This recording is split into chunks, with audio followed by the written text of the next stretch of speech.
All right, everybody, give me just a second. I'm making sure all this is going on all platforms. Got to go live over here on Instagram. All right, we are live. Everybody, welcome to Dad Talk Today. This has been a show that's been in the making for quite a while now. I'm glad it's finally here. I want to introduce you to some new friends of mine that have been working very hard behind the scenes, and they have developed a program that I believe is revolutionary and can change the face of what we've been seeing with this corrupt family law system. We've got lots to cover in this broadcast, guys. So please stick with us. I'm going to be bringing your questions. First off, I'd like to introduce you. Down at the bottom of the screen, we have Dr. Bill Dubree, and here in the middle, we have Matthew Dotson. Like I said, we've got a lot to cover. So if you got questions, whatever, put them down there. We're going to get to it. But first off, before we get into this, I want to make sure if you are watching from Instagram right now, it might be hard for me to get to some of these questions. Go over to YouTube, Dad Talk Today on YouTube, put it in the comments, and I'll make sure that these guys get to answer your questions. Really quick, let's start off with you, Bill. Bill, give everybody a little understanding of who you are and how you got into this subject of parental alienation and family court. Well, as everybody can see, I'm an old man. That's the good part. And that means I've had a little bit of experience in my life. My background is not in mental health, which is also a good thing. My background is in the field of experimental psychology. I did my doctorate at Hopkins in 1972, so that gives you a little perspective on how old I am.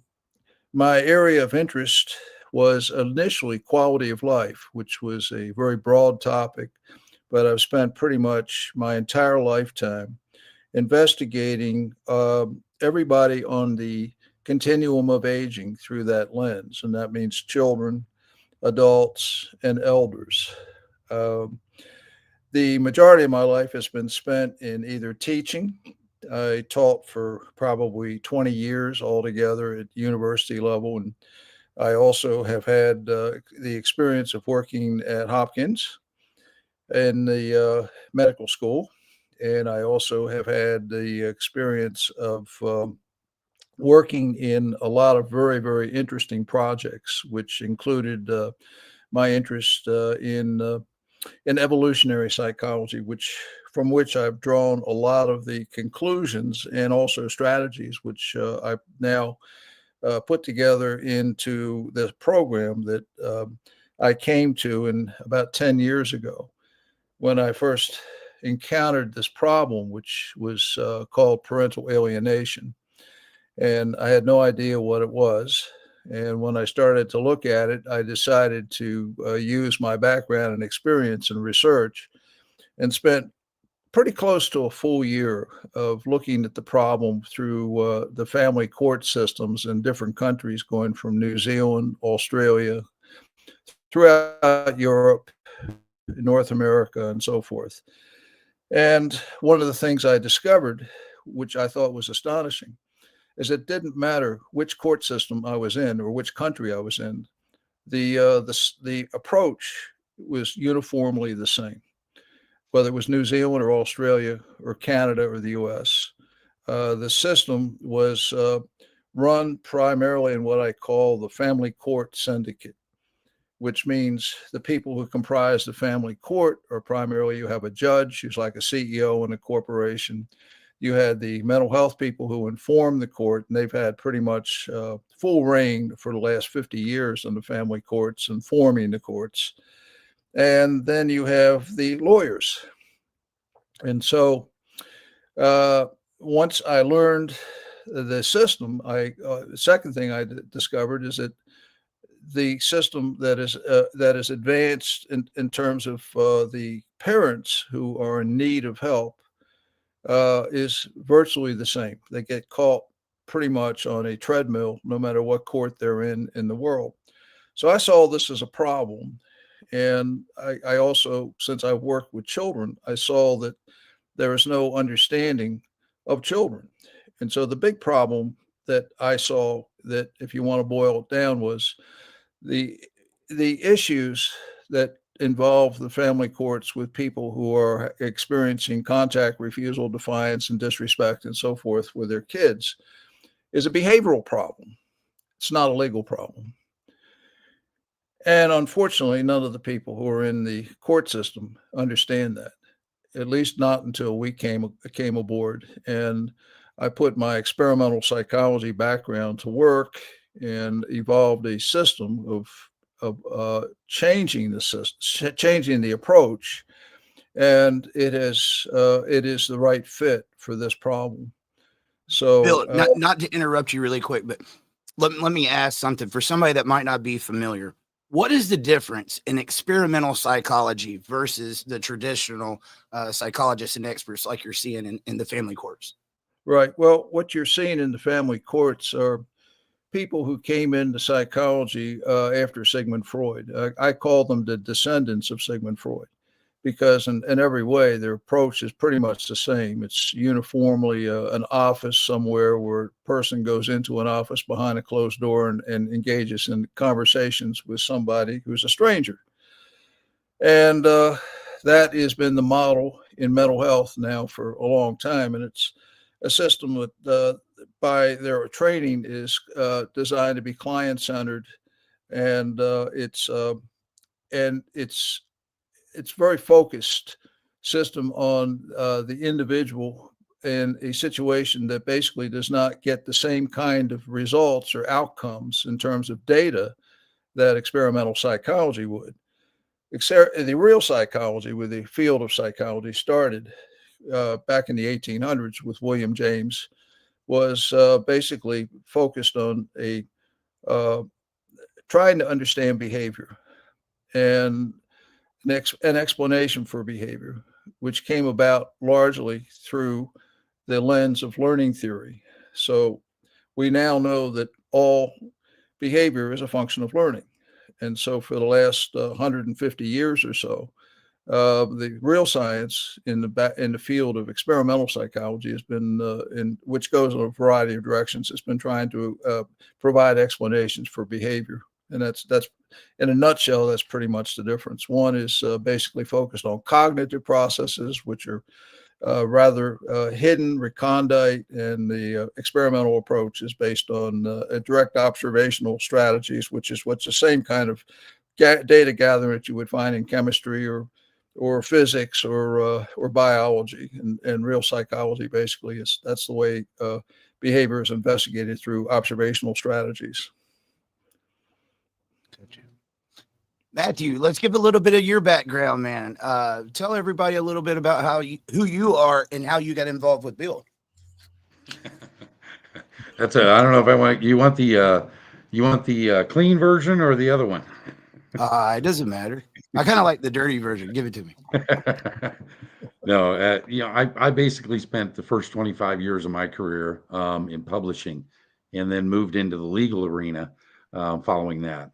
I've worked with all of the AmLaw 100 firms across the United States. I've spent a lot of time building out firms and hiring attorneys and establishing their e-discovery platforms and business operations, et cetera. So have been very in tune with the intricacies and the internal operations of the legal field.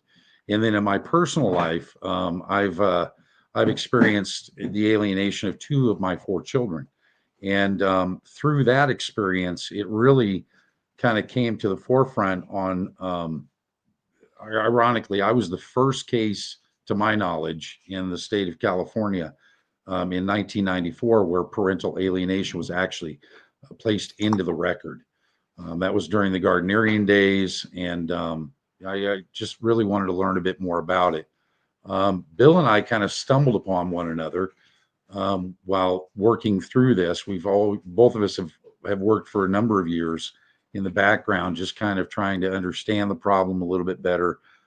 Bill's perspective is obviously the mental health versus behavioral aspects of what is commonly referred to as parental alienation. And I think, as he described earlier, it's a recondite. It's not it's client centered and non-directed. So he and I kind of met up and we started having conversations. He was working with parents on a one-on-one basis for a number of years before he and I connected. And we kind of had a Vulcan mind meld of sorts. I brought my operational expertise and the legal background into the fold, and it complemented our personalities complement one another, and our skill sets complement one another as well. So we set off to build what we believe is the only solution worldwide that addresses this problem head on. And it doesn't make any excuses. It's a system that is designed to really pointedly address what we call domestic violence by proxy, which is using the child as a weapon against the other parent. And I think we hit the nail on the head. In fact, I know we did. The problem is, we live in a world where there are a lot of influences on this system, specifically from the legal industry itself, that doesn't want a workable, realistic, and non-confrontational based solution to the problem. Why not? And that's what we offer.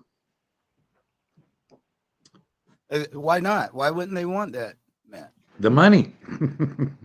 So I think that by latest count, it's all told. This is with the Guardians ad Litem programs, the Kobe programs. You've got minors counsel. You've got attorneys.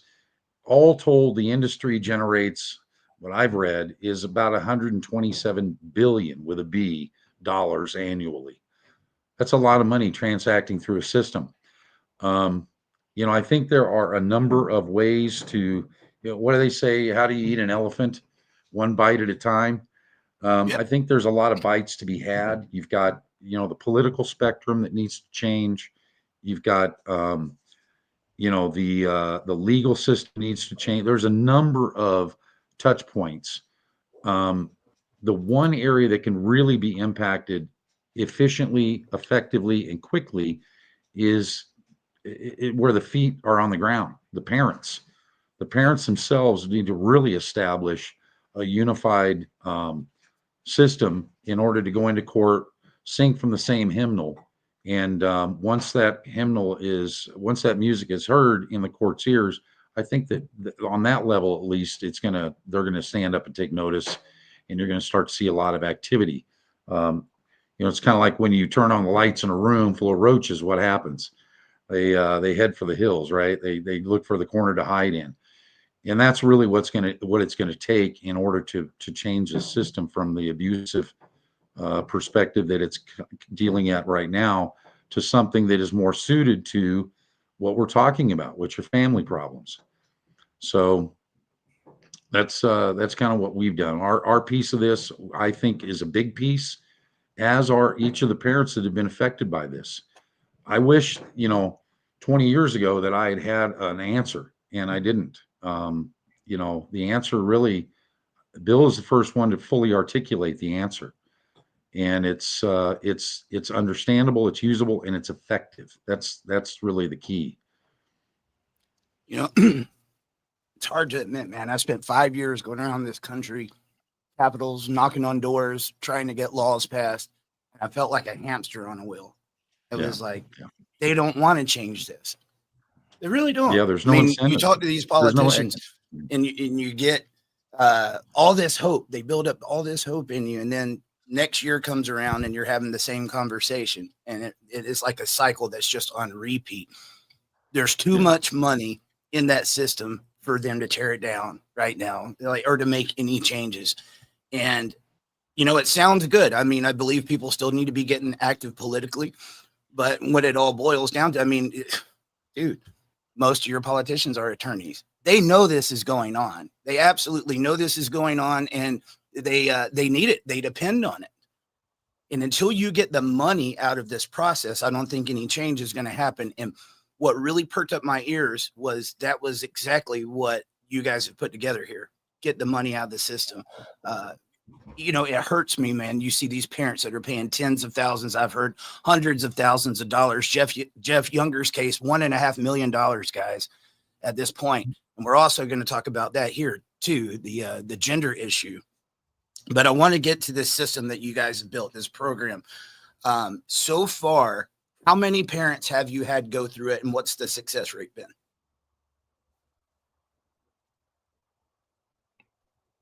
Oh, we've. Yeah. I think you're on mute, Matt. Go ahead, Bill.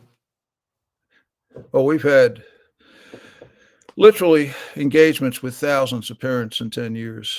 And the reason I say thousands is because the approach that we take is a research approach, which is not what is common or even comfortable for anybody in the court system. And the volume of people that we've been in touch with who have had this problem go through an interview process, which is consistent one parent to another. And I think that is a really important point to make, because that means that the data that when we make a statement, we actually have the data to back it up. We take literally notes on every single interview. So if you look at the numbers of people that have come to us in interviews, just getting the basic information and getting familiar with this problem on a global basis, we have more data. I think I'm confident we have more data than anybody, even any university. And so out of that, because of our size, you have to understand, I worked alone for quite a few years. So I only had, at the most, at any one given time, that I could only handle probably as many as 15 or 18 parents. And that was, for me, a lot of work. So during those early years, we developed the entire strategy. It was based on a learning theory model. It was everything that I do in my life has always been based on testing hypotheses, and that means I was developing a strategy that was that I had an idea would work. And so in the early days, it was very experimental. We made a variety of changes, but in every case, what we were able to accomplish was to provide the tools that were totally different than what any lawyer could ever provide or a mental health person could provide to a client going into the family courts. And if you don't have an explanation that's common sense and makes sense and that people can understand, you're not going to win. That's just a fact. And if you think so, then why don't you ask your lawyer to explain the etiology of the problem, which we call parental alienation? They won't be able to. So our parents basically were trained to be able to do that. And so every parent who was trained was in the court system. We had, I'd say, pretty much close to 100% success with everybody who went through in the early days. And everybody who actually goes through the program itself and spends time in it. And there are many times when we were engaged with the parents directly. Well, we've beta tested to see if parents could go through the classes without my direct assistance. And what was surprising is that those parents who went through without our assistance also prevailed in court. I think that's an important point to make, because what it does is it validates my concerns that the court, in fact, is not getting the kind of information that's necessary to compel the court to see this as an urgent problem. And that, I think, is extremely important. And that's what we've done. We've been able to get the courts to listen, basically turning the courts into a classroom, because as the mental health people had that classroom back in the 1970s, it's now our turn. And we're the ones that have to get in front of the courts, and we have to be able to provide them the information that's necessary for them to be able to understand the problem. And if you don't understand the problem, you can't solve it. So with our explanation, from the explanation always comes a solution. So our parents are extremely good at articulating in court the explanation and also the solution pathway. And I think that is the huge difference, that in fact the explanation comes out of an analysis of behavior, understanding the behavioral components and also what is the real risk to the child, which is the parent now is able to articulate in a way that compels the court to see this as an urgent problem rather than just another parental alienation case in the courtroom. I think it's, important to note this isn't something that just happens overnight. You got to get yourself prepared. It's going to take work. It's going to take effort.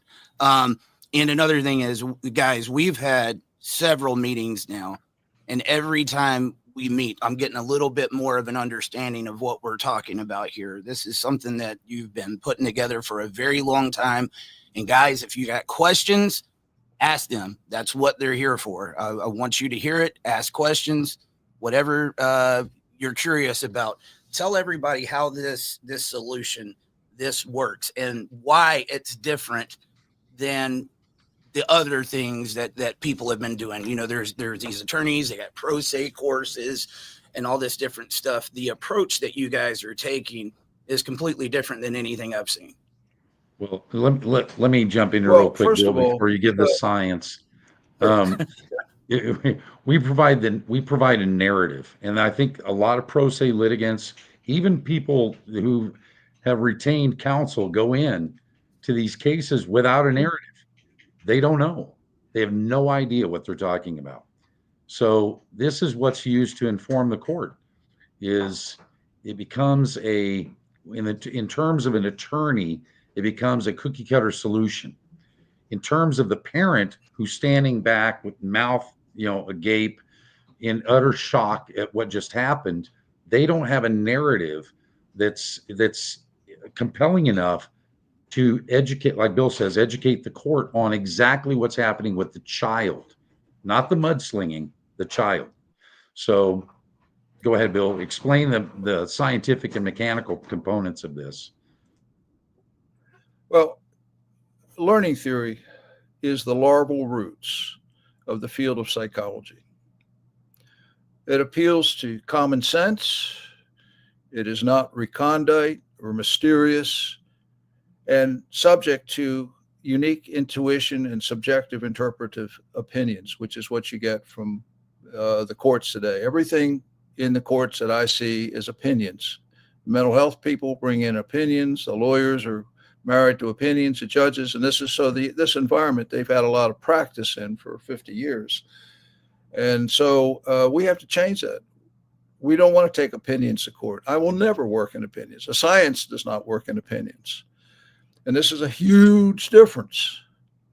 Learning theory provides a viable alternative that can simply explain the etiology of what is called parental alienation in terms that are intuitive, comprehensible, logical, and provide a solution pathway.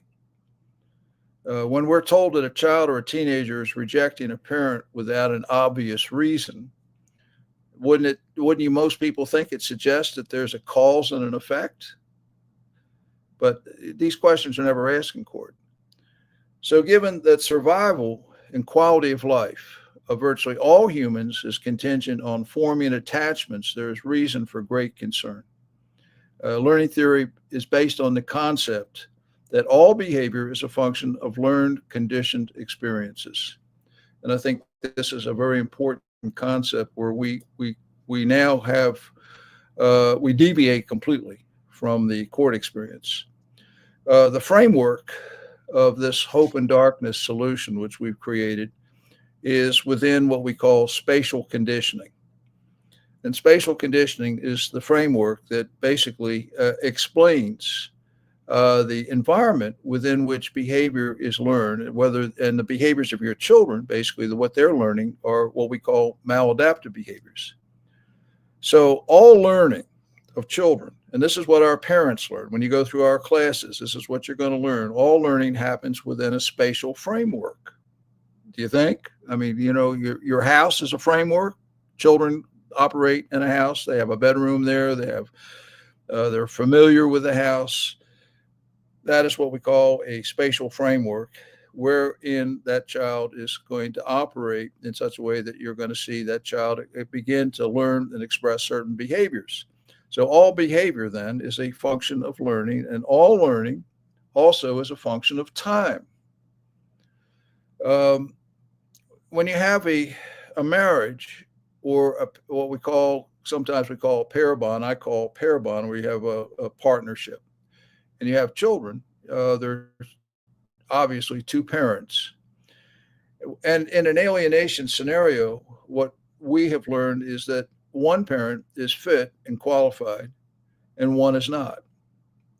Um, the children, by court actions, when the children are dragged into this situation, they become pawns in a nasty game. And what we call parental alienation, the child becomes property to one parent, and the other parent looks at the attributes of the child and provides the guidance and help the child to flourish, to succeed in life. So that's something we can say with great confidence because we have thousands of interviews we've done, and we know the etiology of the qualified and fit parent, as well as the etiology of the parent who is what we'll call the parent who is not fit and qualified, who's basically what a lot of people will call the abusive parent. So what is the etiology of the parent who is the abusive parent? And the thing that stands out is the big difference between you, and I think talking to all of you in the audience tonight, you all are parents who are people who have a healthy attachment to your child. You raised your child in the young years. You were affectionate. You played with your child. You expressed empathy. You expressed compassion. That's not your spouse. Your spouse, the first thing we've learned is when you have a separation, the chameleon can no longer hide. What we see is a complete lack of empathy in the parents who are, we'll say, the abusive parent who is working to change circumstances of your child's relationship with you. And they also have a lack of compassion. They view your child as a tool for personal needs. These people tend to be very needy, insecure, ego challenged. They carry a lot of resentment, anger, and loneliness in their behavior, in your lifestyle. And again, they are like chameleons. They're very, very crafty and very manipulative people for the most part. But Dr. Bill, yes. we got a question and statement right here I would like you to speak on. Sure. Kyle McDermott said, can you please speak on how to disconnect from psychological abusive parents? I think that's a very big subject right there. How can you say that again? How we disconnect from? Yeah, how to disconnect from a psychological abusive parent. Oh, okay. Well, obviously that's a big problem, and that's what we're talking about. We're probably getting the cart a little bit ahead of the horse. You have to understand some of the issues involved in spatial conditioning, because a child, and to answer this question, I'm going to have to give you a little background.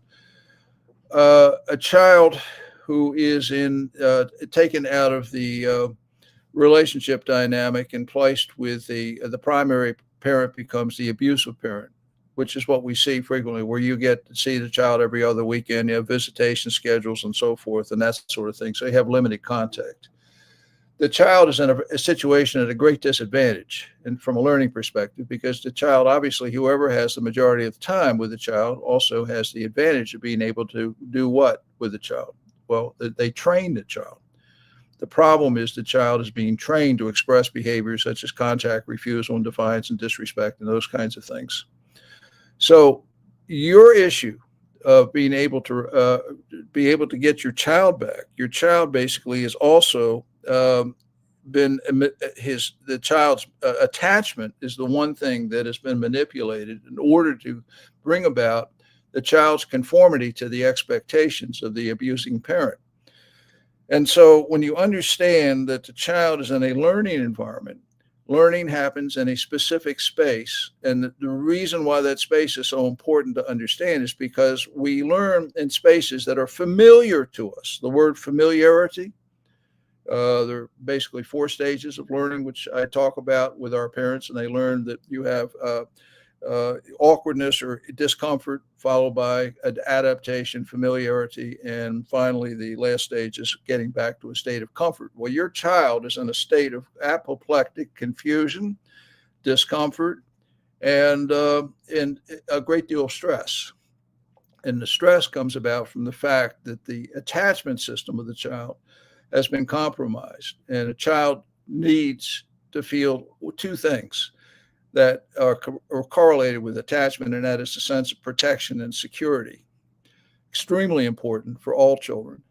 And the problem is that child has to pay for his security and protection with the parent that they're living with who's abusive. With you, it's just the opposite. You don't demand a payment from your child to provide them a sense of security and protection. So what we're setting up here, I'm saying in kind of a long-winded way, that there's two spaces the child is occupied. Your space, where the child has perhaps a history of coming to see you when they were young and grew up, and there's a timeline there that's very, very well established, and specific behaviors that we can observe over the course of that timeline. And the new timeline, which is caused by a court action, which is an order that places that child at risk in the hands of a parent who is looking to use that child for their own needs. And so if you want to change the behavior of the child, the key to it, and I don't have time tonight to go into a long explanation of it, but our classes would go into a great deal of detail. But you have to change the environment or the space the child occupies. And the best way to do that is to place the child into what we call a novel stimulus field, or a space that is not familiar to the child, in order to replicate the issues of awkwardness that the child feels, or the discomfort, so that the child is forced into a paradigm where the child has to learn to adapt. And adaptation is what every species does, whether you're a giraffe or an elephant or a human or a monkey, it doesn't matter. The rules of learning are the same, regardless of which species you happen to be. And they work exactly the same. This is not something that's speculative or guesswork or anything else. This is established science within the field of learning theory, which we've established for 150 years. So it's not arguable. So the child, whenever any person is placed into a situation that's unfamiliar to them, such as a novel stimulus field, in other words, a new space, taking them out of the space that's familiar, which is with the abusive parent, and placing them into a novel space, you create the circumstances that you can then capitalize on the vulnerabilities of the child's need to adapt. And the child, like all behavior moves in one direction, towards comfort. So the child's feeling extreme discomfort, and you there being the help and the guide to the child is going to help the child walk across that bridge back into the land of comfort and restore your child's attachment. And it can happen very quickly, a matter of minutes to a matter of hours. This is not a long process. Eric, one of the problems that parents face when they're in court is it is almost a given that the court and the environment that's created there will almost invariably, in all cases, support what is commonly referred to as the pathological parent. The pathological parent will typically come across in court as, cool-handed, even-tempered. This is a manipulation of the court system, and this is something that the courts like to see.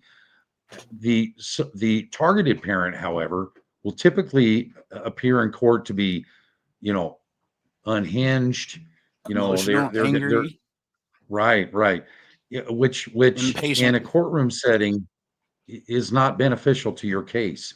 So, rather than teach people to give up on their attachment and emotion to their child, what we're teaching is people to be prepared, to understand what language needs to be placed into the record so that you can make a difference in your case. And none of this is available. Lawyers don't do this. Remember, the lawyer's job is to monetize your family and to extend this problem as far and wide as they possibly can.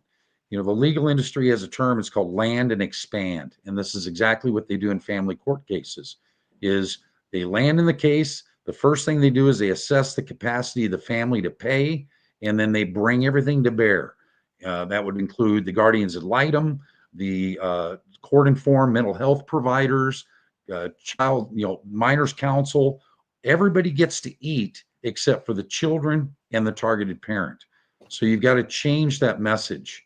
And, it's just astonishing to me how many cases we've seen where we've got cases where parents have been instructed by supposed child counselors to not hug their children.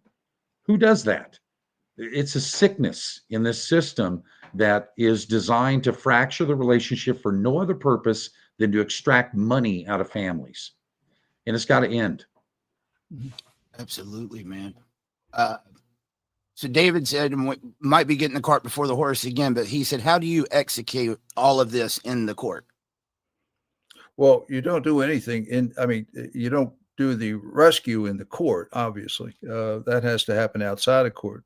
But what we do is we provide the instructions and the support to the parent, training the parent in techniques, which are behavioral techniques that basically allow the parent to capitalize on the vulnerabilities of the child and the child's efforts to be able to achieve a feeling of comfort again.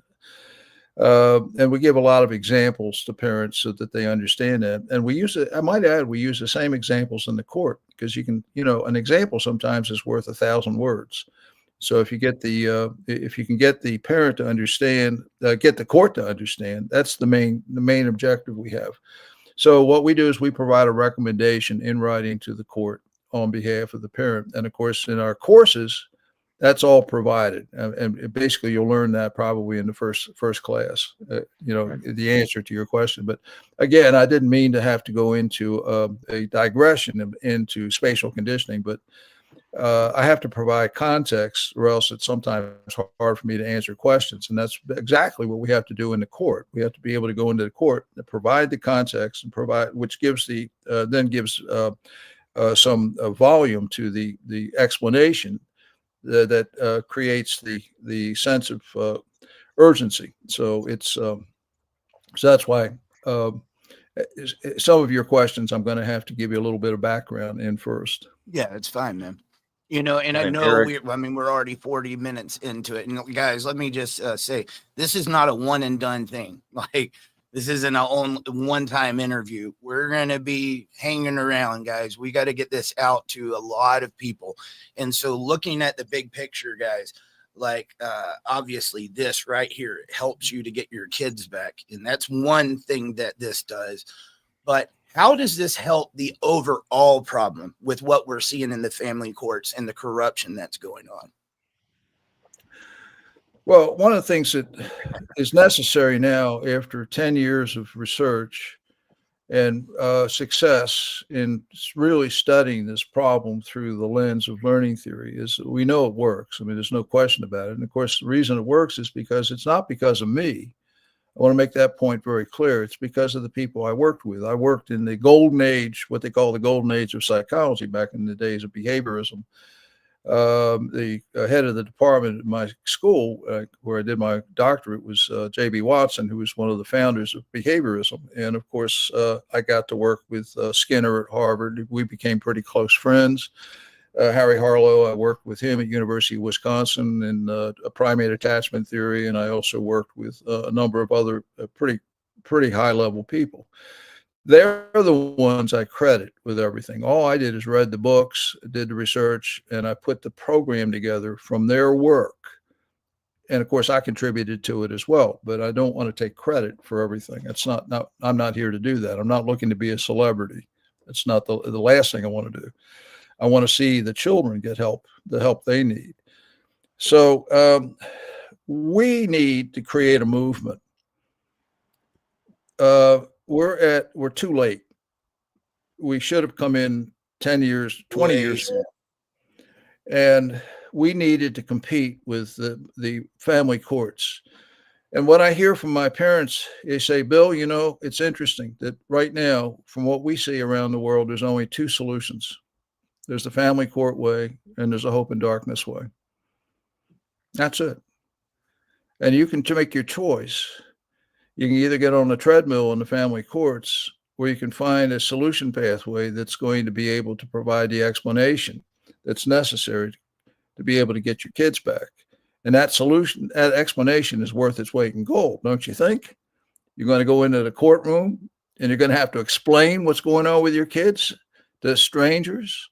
Don't you think they need to understand the problem? Well, it's exactly what we do. So it's your child, most important, precious thing in your life. So what we have to do is we have to unwind the conditioning that's happened for 50 years, where the advantage has been with the mental health community, which has been the informers and everything they have done. I have to tell you, it's been a train wreck. It has been an awful train wreck. They're just not the right tool for this. This is a learning problem. This is not a cognitive problem. This is not a medical problem. This is not a mental illness. It's none of those things. This is a behavioral problem, because children basically are being systematically trained to express behaviors that conform to the expectations of an abusing parent in order to become proxies to deliver pain and suffering to you. And that pain and suffering is basically what maintains the strength of the very behavior that continues to torment your children. So it's a very difficult problem to change, and there's no cognitive way to do it, folks. You can't put a child in a room behind a closed door with a person who's a stranger and expect the behavior to change. It won't. And in fact, matter of fact, the very opposite will happen. Yeah. Because what Terry will teach you is that the office of the mental health person becomes an extension of the experience field that is maintaining the strength of the very behaviors you're trying to get rid of. Now, how stupid is that? But that's what every court recommends as a therapist for your kid, or reunification therapy, which is another fraud. So if you want to get out of this, you have to use techniques, and you have to understand the problem through the lens of something that's honest, that's transparent, it's truthful, defendable, and inarguable. And that's not what you've got. You've got basically a house of cards. You've got a tarot card reader, a palm reader, and basically nobody knows what they're doing. And your children are at great risk.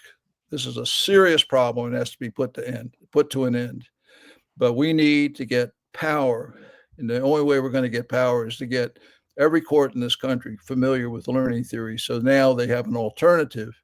And we put the court on trial. We put the judge in the situation where the judge is made to feel uncomfortable and is only given two choices, the right choice and the wrong choice.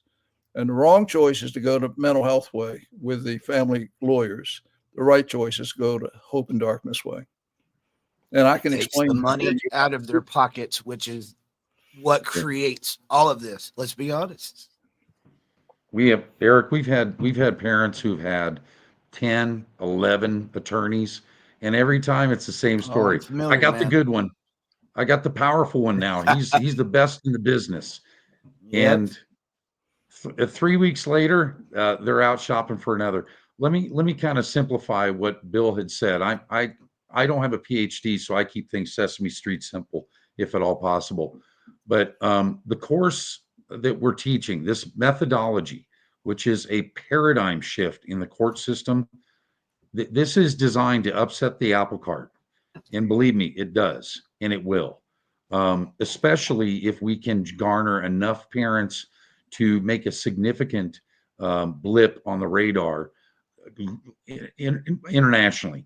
More specifically in the US, there's about 22 million families or family members affected by alienation. That's a pretty big bubble to have to burst.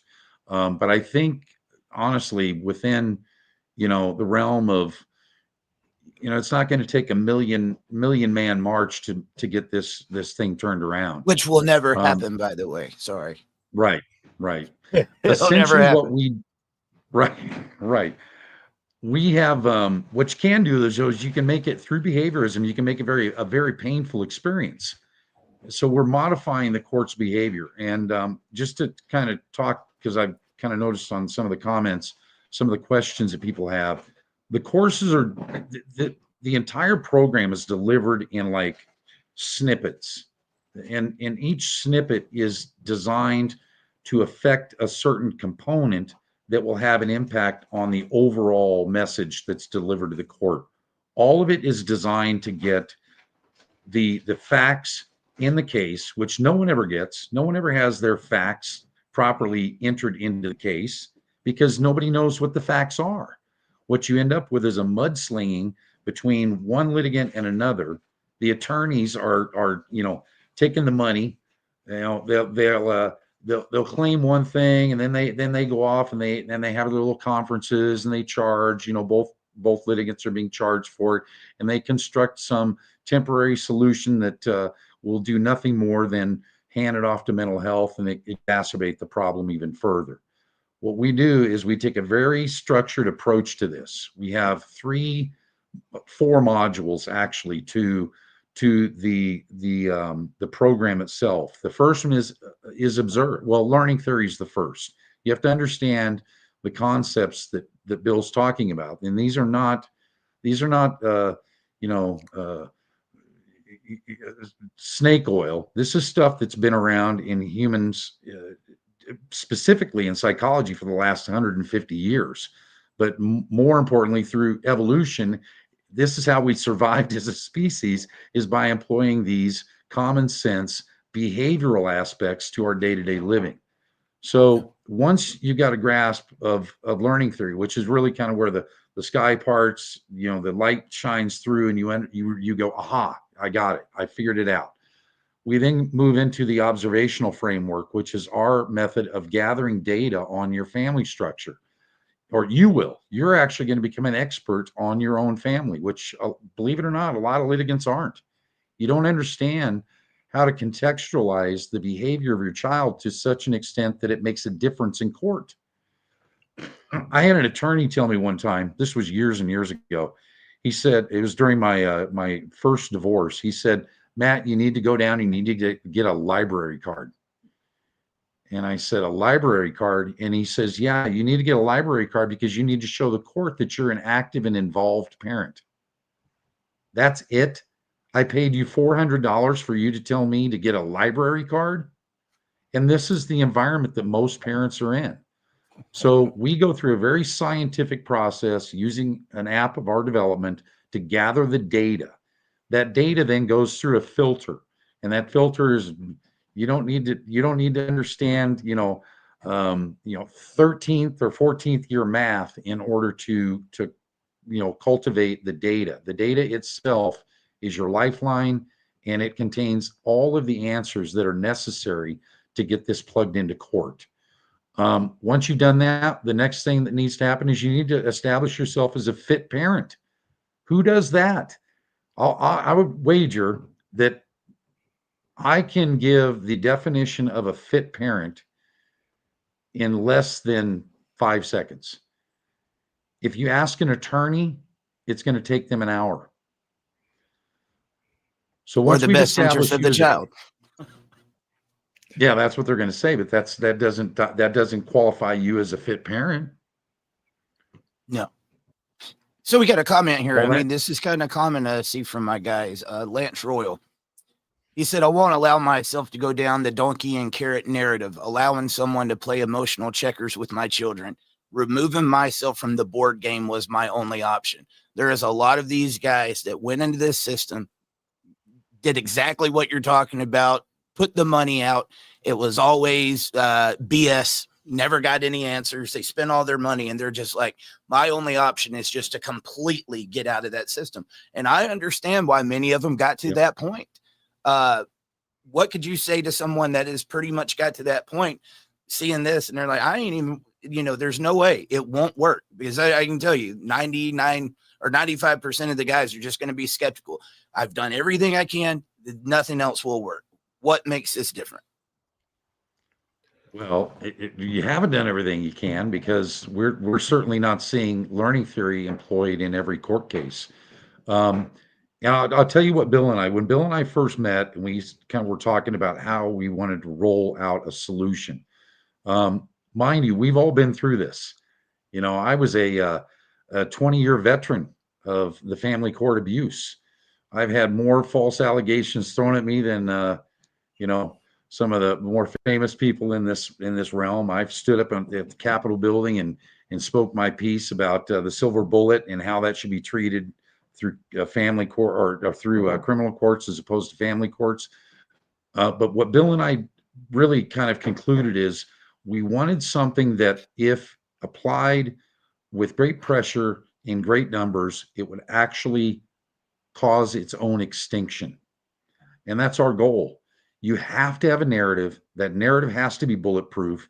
And at a minimum, every case should have the establishment of you as a parent, the protective parent, firmly established as a fit parent on the record, and a history of your relationship and your relationship to the child's attachment system firmly entrenched in that case.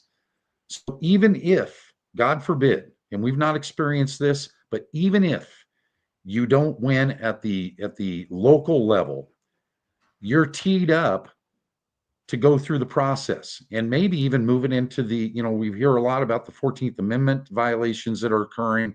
We talk about, I noticed in the comments, of Title I versus Title III courts. These are all valid considerations and concerns. But the fact is, no one is teeing up their case to adequately argue this. And once that starts happening in great numbers, I guarantee you, the AFCC is going to get a call. They're going to call an emergency meeting. Every judge, every district attorney, every court-informed mental health person is going to have an emergency meeting. They say, what the hell is going on with learning theory? Why is it we suddenly have 5,000 parents across the country who are getting into the record the things that are important and necessary to get their kids back and get us out of their lives? I guarantee it. Ultimately, you have to put your judge on trial. No lawyer is willing to do that, but we are. And you do it in a nice way. And one of the things you have to do is, all the courts work basically the same. They're adversarial. Mudslinging and false allegations are everywhere. As anybody who's been there knows that. And that's basically that's how the court survives. It's their money source, is focusing on the conflict between the parents. We don't do that. We focus just on your kids, only on the kids. That is a huge difference. Rich Schellenberger said, do you teach the difference between an Article I and an Article III court, or a common law court, and a fake administrative statutory court, or the maxims of laws that lawyers are supposed to use? Look, there's more than one way to skin a cat. If that's the direction you want to go, we're familiar with it. We're familiar with admiralty law. There's a whole lot of concepts. At the end of the day, the bottom line is this: families are being destroyed by these courts. So whether you want to apply these principles, apply whether it's in a family court, or an Article III court, or an Article I court, or if you want to go to admiralty, or you want to use the post office inspector general as your judge. All of this, and that's the beauty of it, is it defines the narrative. You have to have a narrative. If you don't have the narrative, and you don't know your kids, and you don't know your role, and you don't know attachment, you don't know anything. That's the fact. You've got to put the pressure where the pressure is most effective. And you've got to get out of this rinse repeat mode, which is pitting one parent against the other. It doesn't work. Doesn't matter what court you're in. You're not going to win. You're not going to win on legal points alone. It's not going to work. It doesn't work. Pissed off parent says, even when this happens, judges not doing the right thing. I'm assuming this sets up the appeals court. Yep. Well, here's the trick, which we train very carefully. All people are to a certain extent are predictable. Judges are predictable. They're people, just like we are. So what we do is we create the circumstances using the reinforcement strategies that I've learned in my lifetime and have practiced with other people, to be able to set the judge up in a situation where the judge has to feel discomfort. Nobody will do that. But the way we do that is we set the judge in a situation where he becomes part of the solution by learning how to use what behaviorists have been doing for a long time, is using propaganda in the court, manipulating the court in order to modify the behavior of the court to conform to our expectations. And so the judge, like anybody, has a self-image. And that self-image is very vulnerable. And we're going to exploit the vulnerability of the judge's self-image in the courtroom itself. You're going to learn how to do that. And so the judge is going to be left with very few options. Matter of fact, only two: the right way pathway and the wrong pathway. So, I can't explain it all tonight, but when you'll see how it works when you get into what we do. We do a lot of work in changing your behavior so you know how to behave in court. Nobody ever does that. As a matter of fact, we spend up to 12 hours with you, training, rehearsing you for court, giving you the tools and the behavioral tools that are necessary to know how to deal with the arguments that are likely to come up from opposing counsel and that sort of thing. So you're well armed when you go in. You have more tools than anybody in that courtroom, including the judge. Ken Scott said, "Is this a court of equity? File date ends the mistaken identity." Yeah, they're all courts of equity. Again, you got to tee this thing up. I had seen in a comment earlier about the weight of the evidence. Most people don't know this, but direct observation is the most profound, powerful body of evidence you can take into a courtroom, bar none. Direct observational evidence is the de facto most powerful evidence you can bring. So when you're doing observations, both in retrospect and currently to your children's behaviors, that has the most powerful weight to it of any evidence you can produce. And nobody ever does it. Well, I keep a diary of my child's activities. Yeah, here's a picture of us at Christmas. The problem with that is they don't categorize the data. They don't articulate what is going on in that photograph. And judges, frankly, they get bored. They don't want to, you don't summarize it. You got a whole notebook full of, look how I changed my child's diapers. I can tell you, I've changed a lot of diapers in my lifetime with 4 children, and I was a very active parent in their lives. But it didn't matter in family court. I was still the monster at the wheel, right? So Right. You've got to be able to not only articulate the proof and to, utilize tools that are based on scientific principles, but you need to be able to articulate that in a fashion that's acceptable to the court. And we do that. We're going to teach you how to do that. We train basically how the way I gather evidence, which is the same as physics and biology. Same strategy is through developing skills in what's called strategic observation. All our parents learn how to use strategic observation to gather their evidence in such a way that that evidence will be summarized and quantified and go into the court record. And at that point, the court can't ignore it, nor can they argue against it. I like the way Dwayne Ward put it right here. He said, "It also sounds like instead of walking into court unclear on what to expect, you walk in with the knowledge and game plan to win. To date, most walk in hoping to mudsling. What you guys are doing turns it on its head."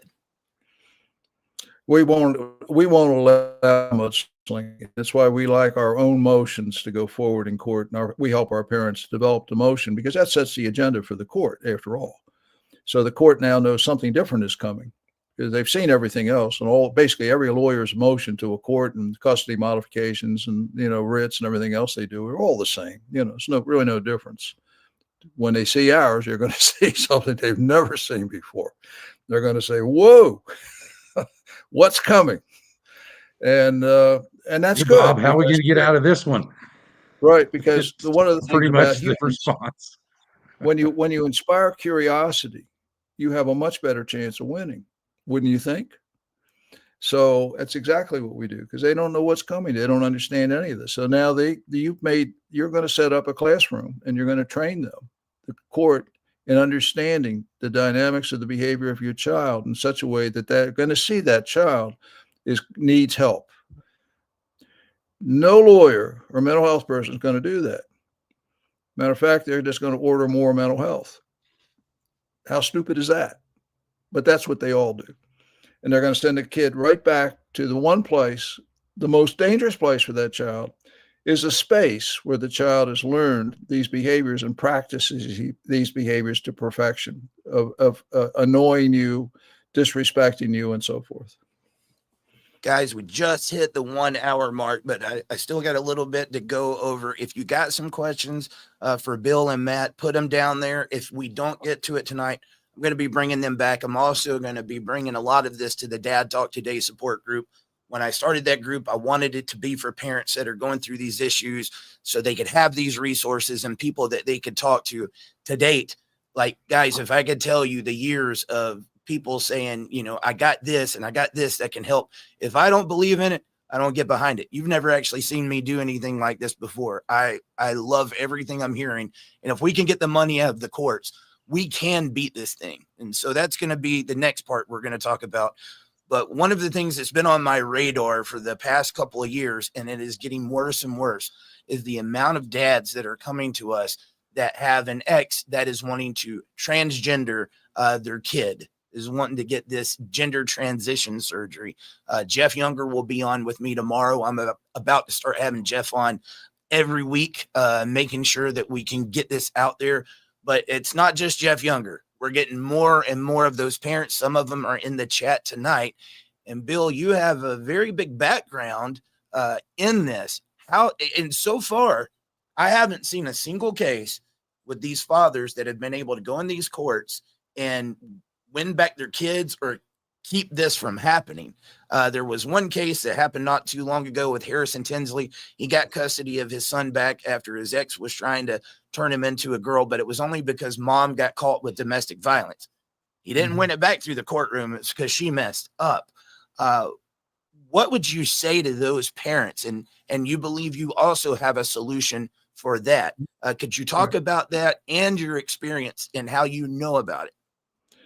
Well, 11 years of my life, I taught at Hopkins in the medical school, and the person I worked under and got to know very well was a person I also didn't like very well. His name was John Money, and he is credited with being one of the people who is the founder of the whole transgender and particularly gender ideology and gender identity and that sort of thing. He has murdered several children, quite a few children actually, in his early operations that he performed in gender transformation.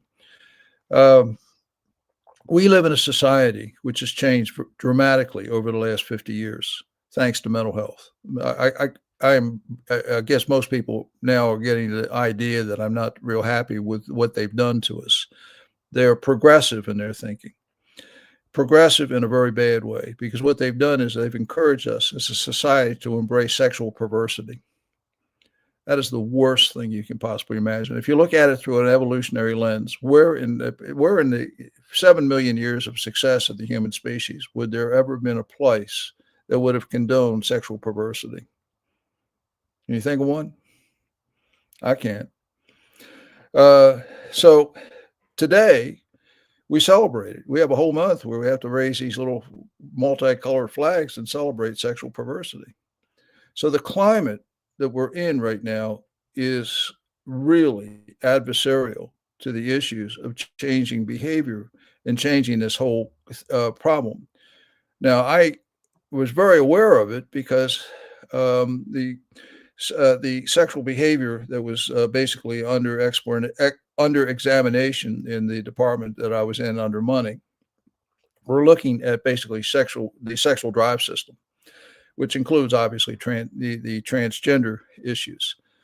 And I was using techniques and strategies that were aimed at looking at sexual perversions and changing those behaviors using behavioral techniques. What I found is I was successful at doing it. But I also found when I was successful, I was admonished, taken aside, and told in very stern words that if I continued to do this work or move in this direction, I was going to be released from the program and I needed the job. So I gave up on it. But I know a great deal about it, just the same. The problem Eric, you've got. Human One of the problems you societies have. used to chuck human societies used to chuck children down the well too to make the corn grow better. It wasn't a good idea then, and neither is this transgender movement now. You just don't do this to kids. You just don't. It's wrong. A great deal of this problem has to do with the anger that's carried in our society in general, and particularly the parent who's usually involved in the manipulation of the child is a person who is very deeply troubled. And so they're using again the child as property. And one of the ways to look at this problem is it's another form of alienation. It's another way to punish. It's another way to inflict pain and suffering on another human being by changing the gender of your child. I mean, it's probably the worst thing you'll ever have to endure in your life. And children are vulnerable. All children are.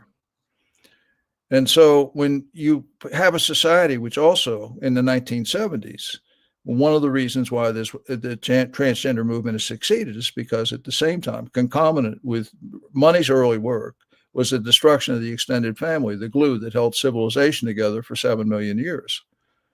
Well, it's gone because now two genders share the same space in gender identity. That is, you have both men and women who are in the workplace. Now, that was unheard of throughout all of evolution because people were comfortable with their gender role.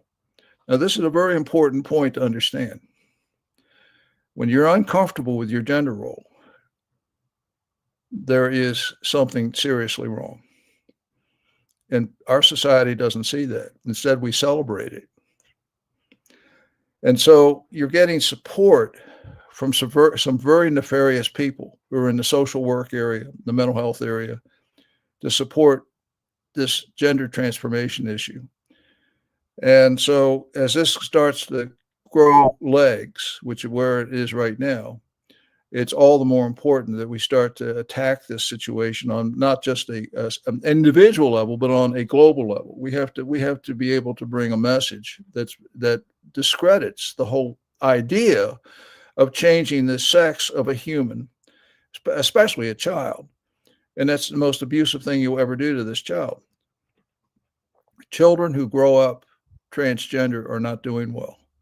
That's a fact. I don't have time tonight to give you all the research and background on that, but I know quite a lot about it.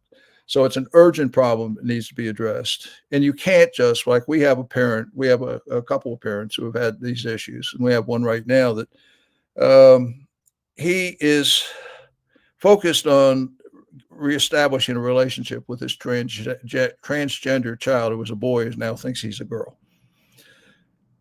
I said the problem is larger than that. You can't just rescue the girl and pretend it's a girl. There's a whole lot more to it. But there are strategies and techniques that basically what you want to do is we want to restore the comfort that a child has with their own gender. This is extremely important. And all the forces and the inertia of the school system and the gender identity system, and particularly the loss of the family, which is extremely connected to this because the family was what provided the support system that maintained the equilibrium and the balance in families, that you didn't have this problem. But once you take that away, you no longer have a support system that encourages the kind of attachment that children had developed that made them successful for 7 million years. Instead, we delegated away the care of our children to strangers in daycare and then into the public school system. And therein lies a big part of the problem because there is an agenda at play. So if we can get to the child, we need to move them away from the conditioning circumstances that are maintaining the strength of their inertia and their interest in moving towards being transgender, and push them into a direction where basically they can find the comfort they're looking for in their gender and get back to they get back to the person whom they really are. And so that's an extremely important step to take. And it's going to mean that you're going to have to confront a lot of angry, progressive mental health people and social workers, but you're going to have to do it anyway, sooner or later. And you've got to take the child and you've got to do the same strategy we just talked about with the alienated parents, and that's creating a novel stimulus field and a different space where we can set the circumstances behaviorally to make that happen for you. And I know how to do that. Eric, there was a question earlier of how long it takes to get through this. The program, yes. I'm not sure how much time you were dedicating to, or how much you want to talk about. You're fine, brother. I was just about to get to the point. We've had several people want to know where they can enroll. I mean, tell everybody about where they can sign up, how long it's going to take, and why you priced it the way you priced it. Okay. We'll make no secrets. We open the kimono and everything. So the course will take, generally speaking, about 12 weeks for people to get through. It takes work and effort on the part of the parent. Remember, you're the one that is best positioned to rescue your child. Not an attorney, not a psychologist. You, the parent with the conditioning history, are the one that is best positioned to rescue your child.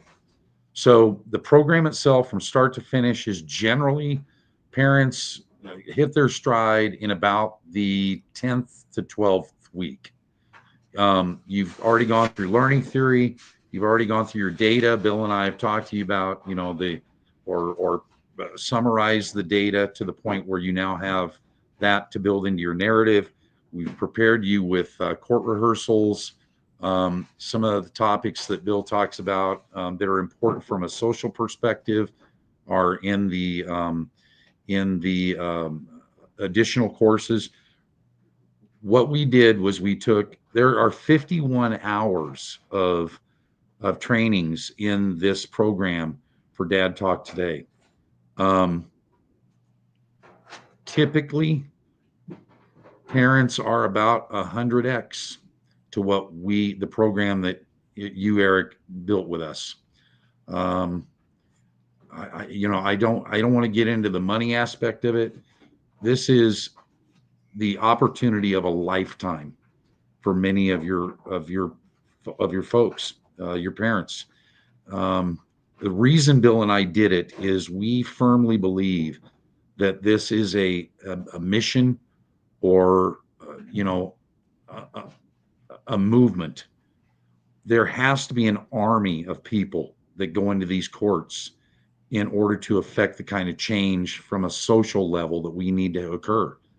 We can talk to congressmen, we can talk to senators, we can try to get legislation passed, we can talk about all kinds of social pressures.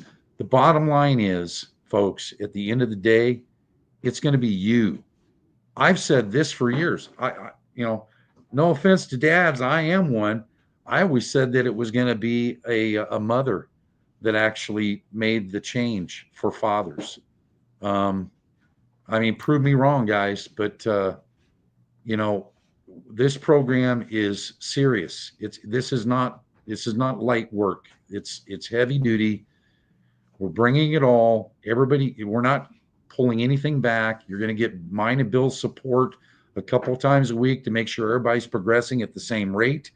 And the idea is to hit these courts right between the eyeballs at around the same time. And that ripple is going to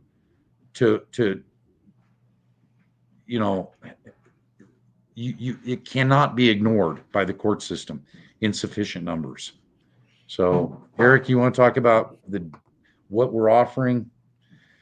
Yeah, man, I got it pulled up there. You guys see that? With the layout, you can't see it as much, but alienationacademy.org is where you go and sign up. And guys, look, I want to just pour my heart out to the audience a little bit, man, because like I said, I've had stuff like this come by me. There were several different things that caught my ears on it. One time fee at $50, not a monthly anything. Like, I remember when I went and did a consult with an attorney, and I did several, it was like $400 just to talk to them. And basically all I found out with that is, we can get whatever you want, and I need a $10,000 retainer, and this is how much it's going to be after that. And a lot of these parents, I think, are hearing that, and they're just like, there's no way, you know? But there were several things, man, like getting the mudslinging and stuff out of court. As long as these attorneys are being fed with this money, guys, this system is just going to keep going the way it is. And like I said, the more and more I talked with legislators and found out how many of them are attorneys, they're not stupid. They know what's going on. Even with equal shared parenting, guys, I know that was one thing that gets pushed around here a lot. And look, I want to see that happen. But then you got the false allegations. It doesn't completely clean up the system, man. In talking about the silver bullet, now you're seeing this issue with the transgender. I mean, it has gotten to a point that if you oppose that happening to your kid in some states, similar to California, you lose custody automatically. This thing is off the rails, and we've got to find something. I think the family court needs to be broken down and completely rebuilt. During this time, if there's something we can get in there, one that doesn't do that mudslinging, that isn't breaking these guys and their, with everything, like seeing these guys paying tens of thousands, hundreds of thousands of dollars to just be with their kids. And I mean, the truth of it is, I hate seeing them have to do any of it, guys. Nobody wants to have to do that just to be with their kids. But that's what this system has got us to. And, so far what you guys have put forth, man, I've loved everything I've saw. And they got this website, alienationacademy.org. I've been through it. I've seen what's went in there. I've seen the work that you guys have done. And I appreciate it so much. And if we can get people to go in there and stop paying the attorneys, it's like you was saying earlier, Matt, if I had a nickel for every time I've been told, well, I got a good one. Yeah. Fast forward a few months later, it's not that same story. I don't want to throw you out there, but you actually went through the course and you got a 90% on your first certificate. So 90. Yeah, you got a 90. So, one of the things that we didn't mention is these are all certificated courses. So a court can go to really any computer and call your certificate up, and they're going to know that you have graduated the learning theory. So you'll have a better understanding of learning theory than the majority of master's degree candidates in the field of mental health. You're going to know more about it. You're going to know its application in the family dynamic, in the attachment system, in family systems. You're going to have a very clear understanding of what is going on. You're going to have a fit parenting standard that's going to qualify you as a fit and qualified parent. You might ask, how do we do that? Well, we're judging you as you're going along. We're looking at the data. There is a data collection aspect to this. When you're doing your observational data sets, we have access to that data set, and we know.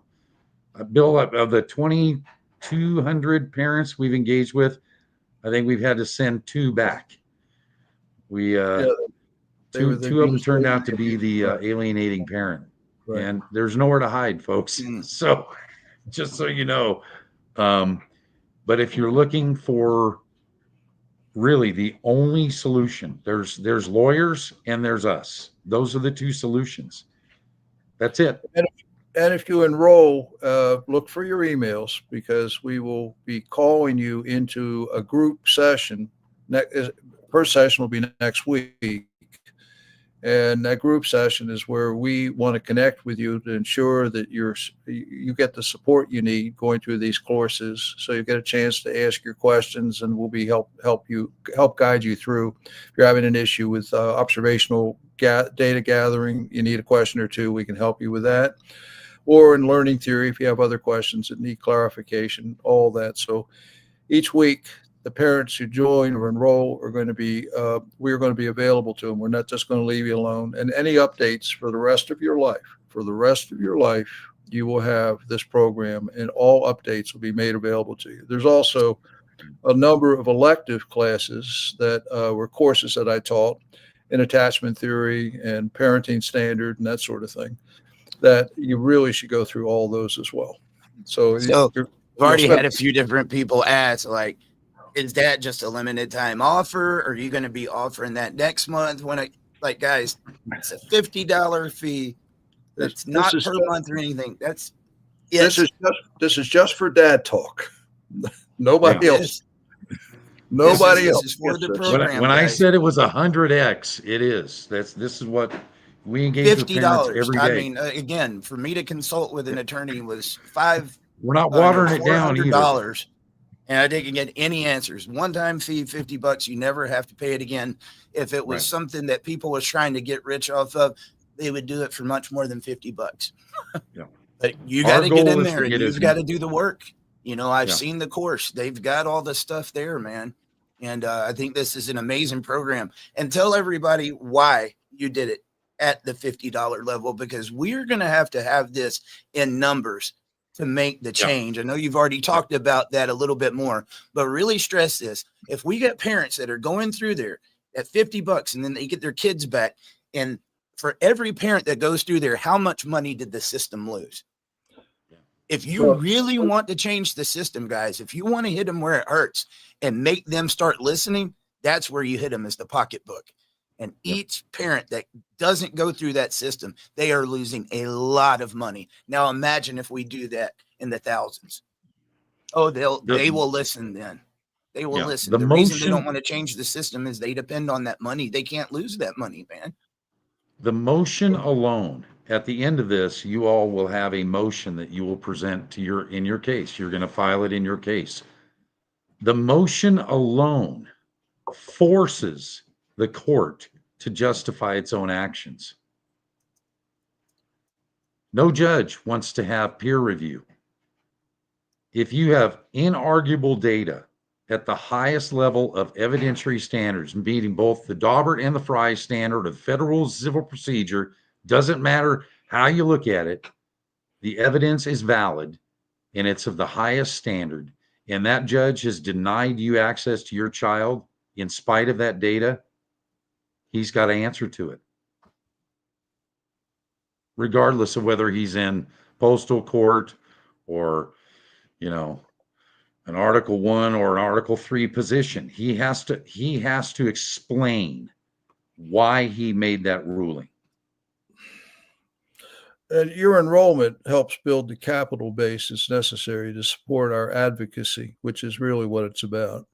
If you were to take these classes on a one-by-one basis, there's no way we could possibly make it available at this price. It's just impossible.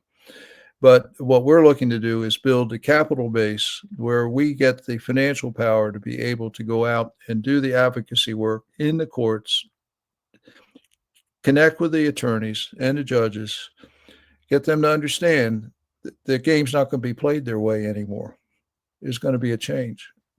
And we are going to have thousands and thousands, maybe 1 million people, because there's 22 million right now.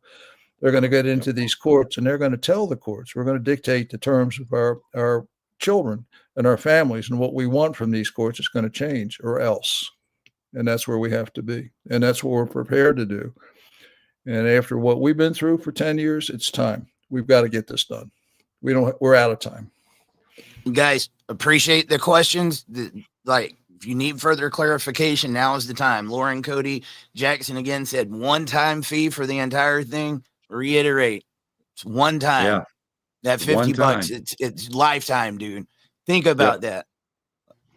It's nuts. Cheaper than, but I love it. I love it. Cheaper than the McDonald's you're going to be buying your child. Yeah.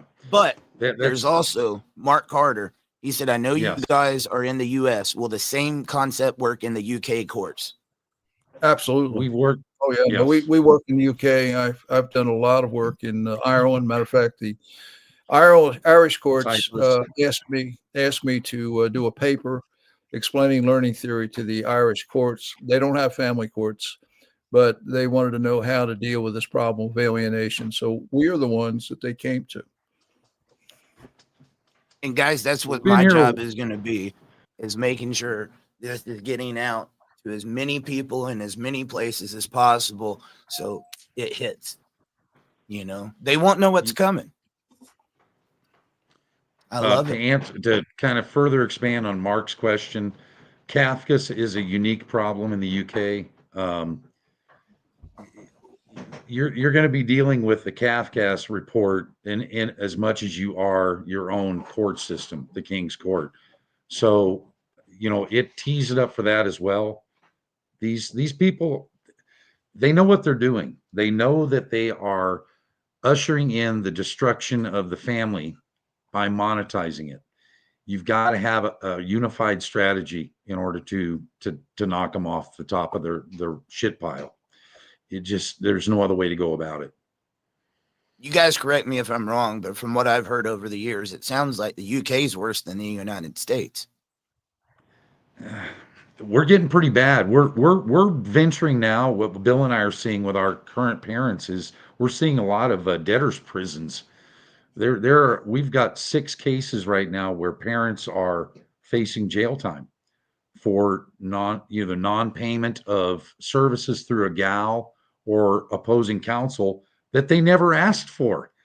It was never qualified. The court simply appointed and then forced these individuals, these parents, to pay for their own lynching.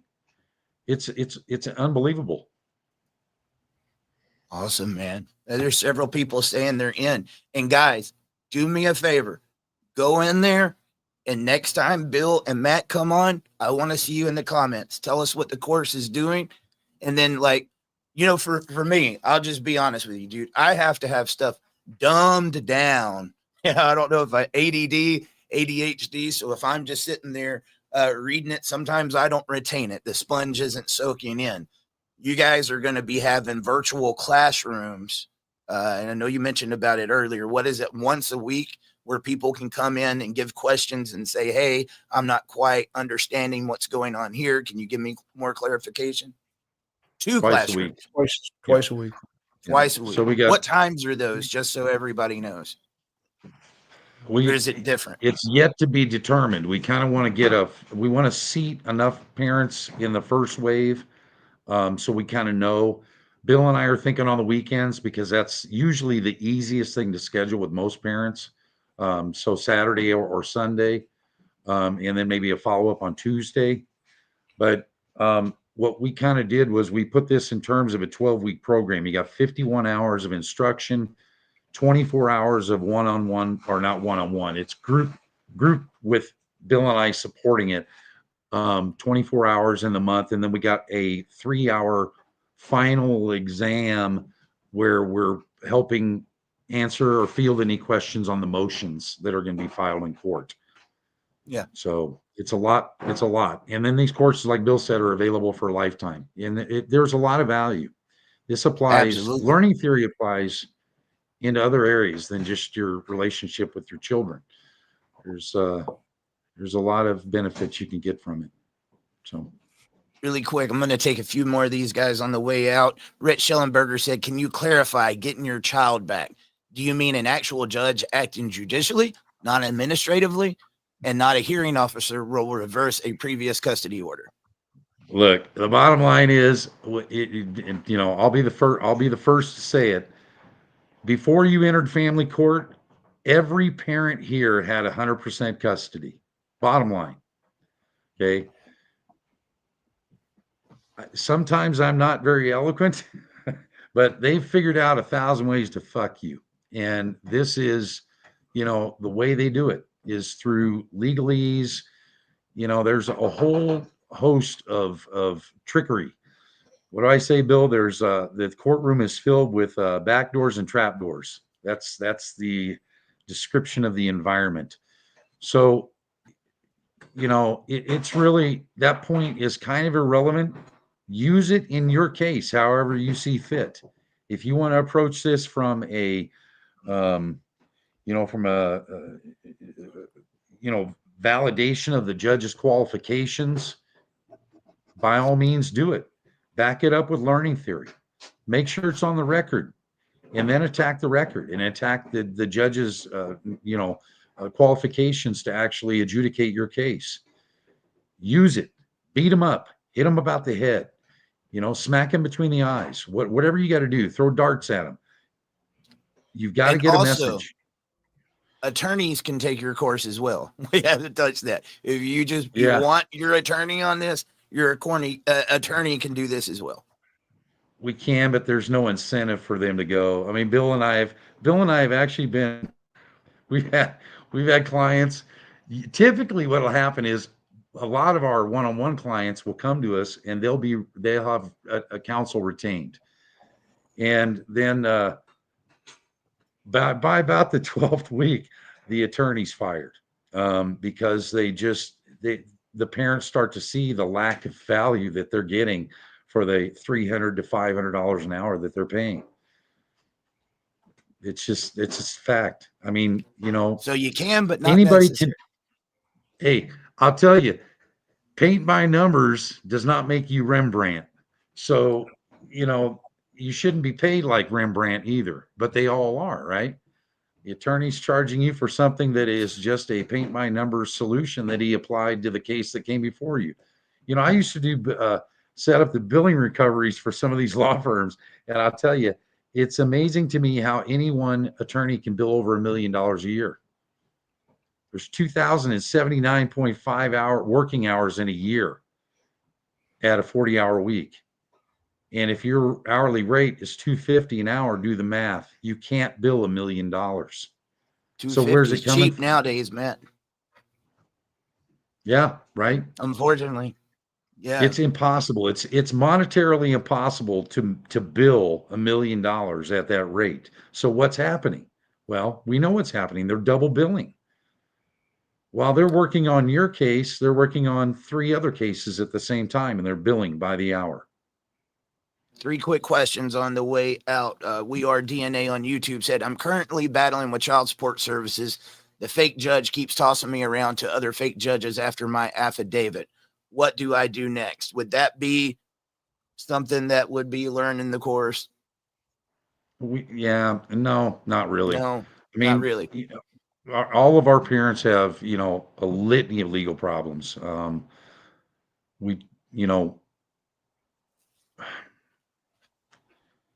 Child support, the deal is that if you can topple the system, you topple the child support system. Yes. It's hard for states to justify the calculation of child support if there's equal shared custody. It's just, they do it because, all the money goes in the same pot. But coupled with that question, Matt, is there anybody that this course would not be for? Yeah, if you're an abusing parent. But some cases might be too far. Like I've seen some, like I might want to open my case back up. No. Is there somebody that I don't know if you can speak to we've rescued adult children as old as Bill, what's it, 26? 34. What's 34? 34. Right. Yeah. Another one was learning theory. I've had this from a few different people. They hear about this and they're like, this is not going to happen in California. They're like, no matter what you do, my judge in California is not going to do anything. Have you had any successful cases in California? Both of you are from California. Yes. We're very familiar with California. Yes, absolutely. Yeah. Gotcha. And then right here, not John, he said, can we give memberships to younger dads who are just getting started? Yeah, that would be that's real one of the benefit. things, guys. I would like to get this to where we can sponsor some of these dads. I understand, like $50, that's unheard of. But at the same time, I was one of those dads. Even $50 can be hard to come by at times. I want to get active and see, we're going to work on some stuff, man. We're going to work on some stuff, guys. alienationacademy.org. Go. When we come back on, I promise you I'll be bringing Bill and Matt back on. We want to hear from you. Tell us your thoughts, your questions, your comments. And as a community, we need a movement. I've heard it called a movement for years, but there really hasn't been much movement. This is one step forward in creating a movement, and it's a multi-pronged issue. It's still going to need legislative and other things being looked at, but this is where you can hit them where it hurts, and it's immediate action, right? Yep. And I just want to thank you guys so much for bringing this. that was something somebody asked me, I think just yesterday. They was like, Eric, how did you get involved? Like, how did they find you? So I'm going to ask you guys, like, where was the idea to get involved with Dad Talk? We know that, you know, any army, you're not a very effective army if you've got 5 people, you know, singing the praises. So Bill and I have a finite number of hours that we can work with parents, and, you know, one-on-one, we're maxed out at between 35 and 70. That ain't going to cut it. This has to be a unified message where everyone is singing the same song. Everyone's going into court with the same motion. Learning theory is smacking the AFCC and these uninformed court idiots between the eyes to the point where they can't ignore it. It becomes, I guarantee you this: if the Judicial Council were faced with, you know, say 13 regional courts, each with 100 cases in it, and that's all pushing the same narrative regarding alienation, they're going to change. They have to. I was on the way out, man, but these questions come and they look so good. I promise I'm going to get you guys out of here. I haven't ate supper. But Donna Nick said, what if you are a grandparent and want conservatorship? Well, this will be really good for anybody who's trying to get their kids back. And grandparents obviously can input their knowledge to whomever is necessary in the court system to be able to facilitate the narrative that's necessary to pull this off. These courses will help. There's no question. I mean, I've never seen, there's not a single person we've had in 10 years who's ever complained. We've never had a complaint once. Everybody loves us. And the courses are basically designed to help you to think creatively so that you can create solutions, which you're not able to do right now because basically very few people are familiar with this area. But this is the oldest area that is reliable, valid, truthful, and honest explanation of behavior. Mental health is not that. It's vastly different. So there's no question that anybody who takes this, I mean, just the learning theory class alone will give you enough information to be able to explain the behaviors that you're seeing in your kids and to be able to create that sense of urgency in a court. So if you didn't take any of the other classes, you'll get something out of that, enough to be able to get a narrative together. Daniel Nunez said, what about my Navajo son? It's like fighting against another country. Have you guys done any of the tribal law or reservations? Is this something that would work in there? Yeah. Oh, yeah. Yeah. Yep. Well, we've had the experience with the Navajo case. Yeah, we had a case down in Southern California and then New Mexico, and I think we had a couple in Canada with First Nations, didn't we, Bill? The First Nations, right? Yeah. We got this is Merry Christmas. I'll sponsor 10 dads that can't afford it for Dad Talk today. That's the kind of stuff that we can give out, guys. So thank you, man. Awesome. And I'll make sure I'm going to find some way, making sure there's parents that need it to get it out there. And we will be back sometime soon. Be watching out, alienationacademy.org. Bill, Matthew, thank you so much, man. And I'm glad we finally got to put this out there. Guys, like I said, we've met numerous times. I wanted the information because I'm skeptical for you guys. And I have been nothing but impressed with what you guys got going on, because at the end of the day, all we are is parents that want the relationships with our kids. We shouldn't have had to do any of this. So let's keep the money out of those people's pockets and with the parents so they can take care of their children and get what's rightfully ours, you know? Yeah. So you guys, I hope you have a Merry Christmas, and thank you brother. again. Thank you. Okay. Thank you.